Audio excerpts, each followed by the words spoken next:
Hello children. நாம் இன்னைக்கு கிளாஸில் ஸ்கேட்டரிங் ஆஃப் லைட் அப்படின்னா என்னென்னு பார்க்க போகிறோம். இந்த ஸ்கேட்டரிங் ஆஃப் லைட்டை நல்லா டீட்டெயிலாக படித்தவர் டிண்டல் அப்படிங்கிற சயின்டிஸ்ட்டு. அதுக்கு முன்னாடி ராலே படித்தார். ராலே ஸ்கேட்டரிங் லா பார்க்க போகிறோம். அப்புறம் டிண்டல் எஃபெக்ட்னா என்னென்னு பார்க்க போகிறோம். இதை வச்சு தான் ஏன் ஸ்கை ப்ளூவாக இருக்குது, ஏன் சன் ரெட்டாக இருக்குது, சன்ரைஸ் சன்செட் அப்போ ஏன் க்ளவுட்ஸ்லாம் ஒயிட்டாக இருக்குது, ஏன் டேஞ்சர் சிக்னலெல்லாம் ரெட் லைட்டில் பண்ணுறாங்க அப்படின்லாம் நம்ம எக்ஸ்பிளைன் பண்ண போகிறோம். அதில் ஸ்கேட்ரிங்னா என்னென்னு பார்க்கலாம். Scattering of light is the phenomenon of change in the direction of light. Change in the direction of light எப்போது மிரரில் படும்போது, on striking an obstacle like an atom or a molecule or a dust particle or say for example water droplet.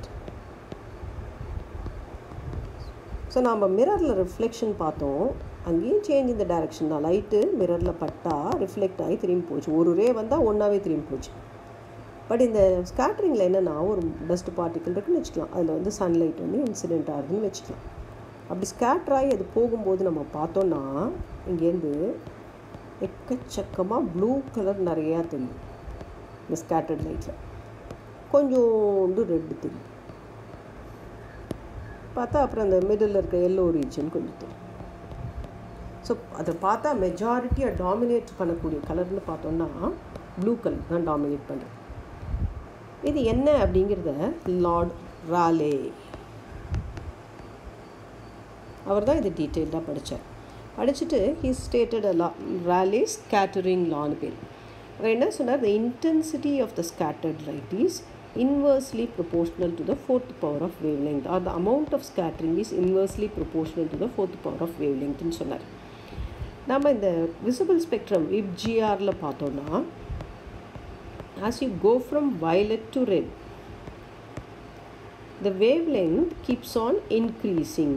violetக்கு பார்த்தா 4 into 10 power minus 10 meter, ரெட்டுக்கு பார்த்தா 8 into 10 power minus 10 meter. So for violet light lambda is less, அதனால் amount of scattering is more, அதனால் நிறைய scatter ஆகுது. வயலட்னா violet, indigo, red, அந்த blue, அந்த region ஃபுல்லாக. அவர் red எடுத்துட்டா, ரெட்டு ஆரஞ்சு அந்த ரீஜன் பார்த்தா lambda is more, so the amount of scattering is less. ஏன்னா lambda is inversely proportional. inversely proportionalனா ஒன்று அதிகமானா ஒன்று இன்க்ரீஸ் ஆனால் இன்னொன்று குறையும். ஸோ அது கம்மி, அதனால் ரெட் கலர் கம்மியாக இருக்குது.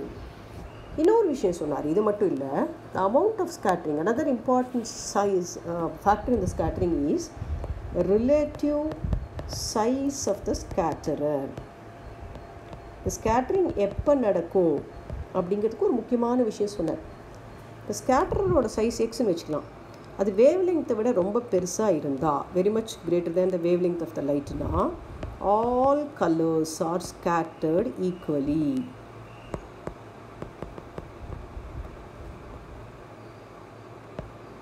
அதனால தான் நம்ம க்ளவுட்ஸில் பார்த்தோன்னா, க்ளவுட்ஸ்னால் வாட்டர் ட்ராப்லெட்ஸ் இருக்கும். வாட்டர் ட்ராப்லெட்ஸோட சைஸ்லாம் கொஞ்சம் பெருசு, வேவ் லெங்க்த்துக்கு கிட்டத்தட்ட ஜாஸ்தியாக இருக்குது வேவ் லெங்க்த்தை விட.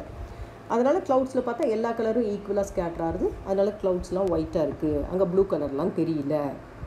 அங்கேயும் ஸ்கேட்டரிங் நடக்கிறது. ஆனால் க்ளவுட்ஸில் இருக்கிற வாட்டர் ட்ராப்லெட்ஸோடைய சைஸு இன்க்ரீஸ் அதிகமாக இருக்கிறதுனால வேவ் லெங்க்த்தை விட எல்லா கலர்ஸும் ஈக்குவலாக ஸ்கேட்டர் ஆகுது. அதனால் clouds are white in colour.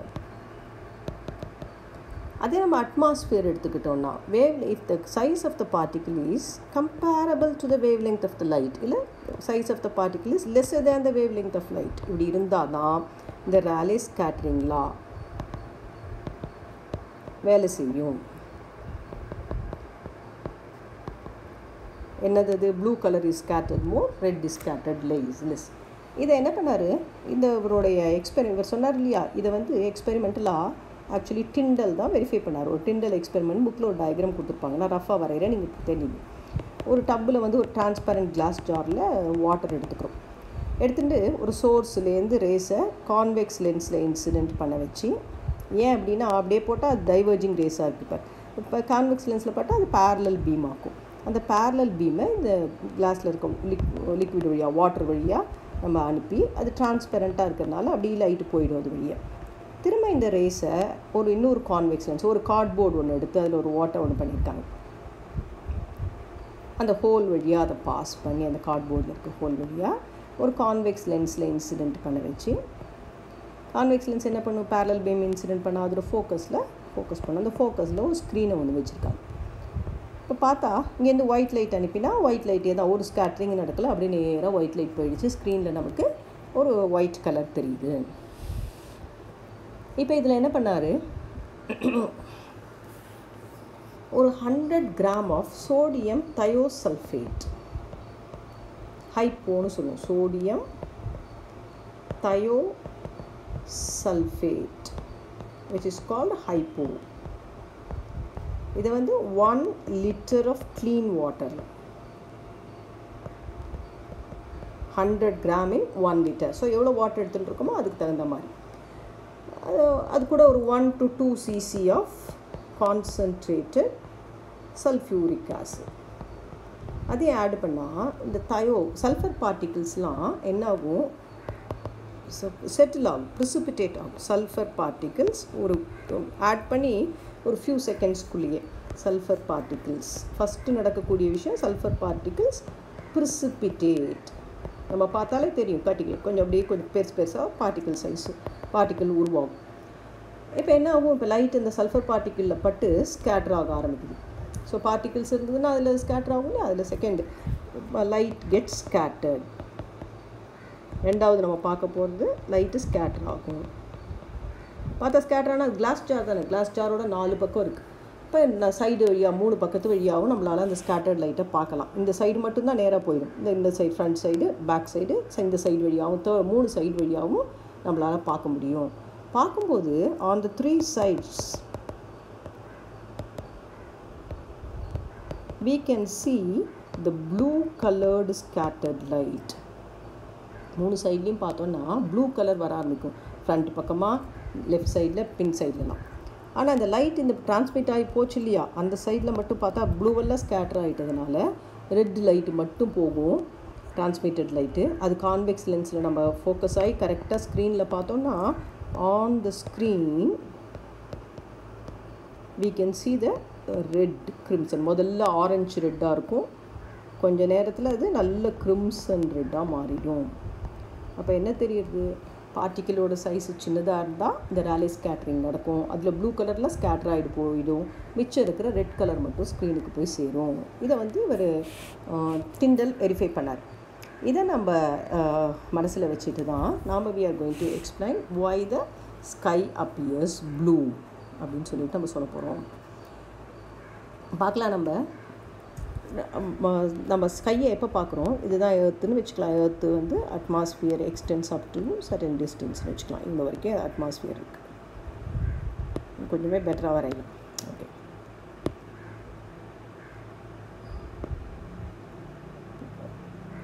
assume that this is the earth and the atmosphere extends up to this region. பார்க்கலாம். இப்போ நூன்னு வச்சுக்கலாம். நூன் அப்போ சன் இங்கே is high in the sky. சன்னுலேருந்து வரக்கூடிய ரேஸு இப்படி ட்ராவல் பண்ணி வரும்போது இங்கே அட்மாஸ்பியருக்குள்ளே வரும்போது மட்டும்தான் என்ன நடக்க போகுது, ஸ்கேட்ரிங் நடக்குது. அட்மாஸ்பியர் வரைக்கும் ஒன்று ஸ்கேட்ரிங் நடக்கல, அட்மாஸ்பியருக்குள்ளே என்ட்ரு ஆகும்போது ஸ்கேட்ரிங் இஸ் டேக்கிங் பிளேஸ். அப்போ நம்ம ஸ்கேட்ரிங் நடக்கும்போது ராலே ஸ்கேட்ரிங் லா படி blue colour of the light is scattered to a greater extent. So red colour is scattered to a lesser extent, ரொம்ப கம்மியாக தான் ரெட் ஸ்கேட்டர். ஸோ நாம் இங்கேருந்து பார்க்கும்போது இது நம்ம தலைக்கு மேலே இருந்தால் தான் ஒன்று சொல்லுவோம். ஒரு பர்சன் இங்கே இருக்காருன்னு வச்சுக்கலாம். இங்கேருந்து நம்ம பார்த்தோன்னா we look at the sky. அந்த ஸ்கைக்கு என்ன கலர் ரீச் ஆகிருக்கு, அங்கே ப்ளூ கலர் இருக்குது. ஸோ அங்கே அட்மாஸ்பியரில் இருக்க பார்ட்டிக்கிள் என்ன பண்ணியிருக்கு, அங்கே இருக்கிற பார்ட்டிக்கிள் எல்லா இடத்துலையும் தான் இன்சிடெண்ட் ஆகுது லைட். இங்கே ஒரு பார்ட்டிக்கிள் இருக்குன்னு வச்சுக்கலாம், இங்கேயும் தான் சன்லைட் பட்டிருக்கு. As a sunlight is incident, அங்கேருந்து ப்ளூ கலர்லாம் நல்லா ஸ்கேட்டர் ஆகிடுது. ரெட் லைட்டு கொஞ்சோண்டு தான் ஸ்கேட்டர் ஆகிருக்கு, அதுக்கு பக்கத்தில் இருக்க ரீஜன் மட்டும்தான். ஸோ நம்ம கண்ணுக்கு வர்றது ப்ளூ கலர், அதனால் நமக்கு ஸ்கை ப்ளூ கலரில் அப்பியர் ஆகுது.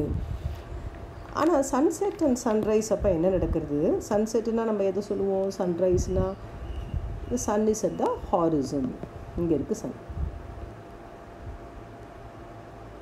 ஸோ ஒரு ஆள் இங்கே இருக்காங்க. Light from the sun travels a larger extent in the atmosphere. பார்க்கலாம், நூனில் பார்த்தா அட்மாஸ்பியரில் கொஞ்சோண்டு தூரம் தான் ட்ராவல் பண்ணுறது. சன்செட் அண்ட் சன்ரைஸில் light has to travel a larger portion of the atmosphere. அப்போ நிறைய ஸ்கேட்ரிங், இங்கே அமௌண்ட் ஆஃப் ஸ்கேட்ரிங் ரொம்ப கம்மியாக நடக்கிறது, இங்கே அமௌண்ட் ஆஃப் ஸ்கேட்ரிங் ரொம்ப அதிகமாக நடக்கிறது. அப்போ much of the blue colour get scattered away, blue colour எல்லாம் ஸ்கேட்டர் ஆகி லைட்லேருந்து போயிடுது. இப்போ நம்ம ராலே எக்ஸ்பெரிமெண்ட்டில் பார்த்தோம் இல்லையா, ப்ளூவெல்லாம் போயிட்டால் பாக்கி என்ன இருக்கும், ரெட் கலர் மட்டும்தான் அவன் கண்ணுக்கு வருது. So he looks at the sun. பார்க்கணும், நூன் அப்போ ஸ்கையை பார்க்குறான், சன்ரைஸ் அப்போ அவன் கண்ணை பார்க்குறான். சன்னுலேருந்து மிச்சம் இருக்கிற ரெட் கலர் மட்டும் அவன் கண்ணுக்கு வரதுனால அது sun appears red during sunset and sunrise. சரியா? இப்போ இந்த அட்மாஸ்பியரே இல்லைன்னு வச்சுக்கலாம். சப்போஸ் எர்த் இருக்குது, இங்கே அட்மாஸ்பியரே இல்லைன்னு வச்சுக்கலாம். I should not draw. Let us assume there is no atmosphere at all. இங்கே சன் இருக்குதுன்னு வச்சுருந்தா சன்னுலேருந்து லைட்டு ஒயிட் லைட்டாக வரும். அப்படி அட்மாஸ்பியர் இல்லாததுனால இங்கே தான் நம்ம பார்த்தோன்னா இங்கே எந்த லைட்டுமே எங்கேயும் ரீச் ஆகலை. இந்த ஒயிட் லைட் அப்படியே அவன் கண்ணுக்கு வந்துடுது. ஸ்கேட்ரிங்கே நடக்காததுனால ஸ்கையெல்லாம் பார்த்தோன்னா டார்க்காக இருக்கும். அதனால தான் ஏரோப்ளேனில் போய் அட்மாஸ்பியர் இல்லாத இடத்துல ஸ்கையை பார்த்தா it seems to be dark. இதே ரீசனில் தான் இந்த டேஞ்சர் சிக்னல்ஸ் இருக்குதுன்னு வச்சுக்கலாம். ஒரு பெரிய ஒரு லைட் ஹவுஸ் இருக்குது, அதில் டேஞ்சர் சிக்னல் வச்சுருக்காங்க. அது எதுக்கு இருக்குது, இங்கே ஒரு டவர் இருக்குது, வந்து யாரும் ஏரோப்ளேன் யாராவது வந்தால் இங்கே மோதிடாதீங்கன்னு சொல்கிறதுக்கு இருக்குது. இப்போ நிறைய தூரத்துலேருந்து ஒரு பிளேன் வருதுன்னு வச்சுக்கலாம். இந்த லைட் ரெட் கலராக இருக்கிறதுனால, சப்போஸ் இதை நான் ப்ளூ கலர் லைட்டாக வச்சுருந்தேன்னா இந்த அட்மாஸ்பியரில் வரும்போது ஸ்கேட்ராகி இங்கெல்லாம் லைட்டே இருக்காது. வேறு நான் ரெட் லைட்டாக வைக்கிறதுனால ஸ்கேட்ரிங் கம்மியாக இருந்து ரொம்ப கம்மியாக ஸ்கேட்ராகி அது கடைசி வரைக்கும் போக முடியும், நிறைய டிஸ்டன்ஸ்க்கு. Scattering is less. அதனால் டேஞ்சர் சிக்னல்ஸ்லாம் நம்ம ரெட் கலரில் வச்சுருக்கோம்.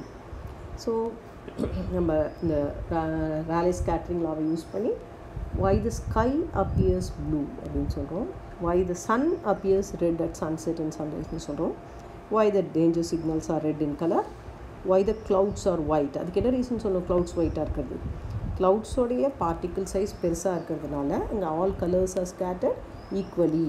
ராலே ஸ்கேட்டரிங் அங்கே வேலை செய்யலை அப்படின்னு சொல்கிறோம்.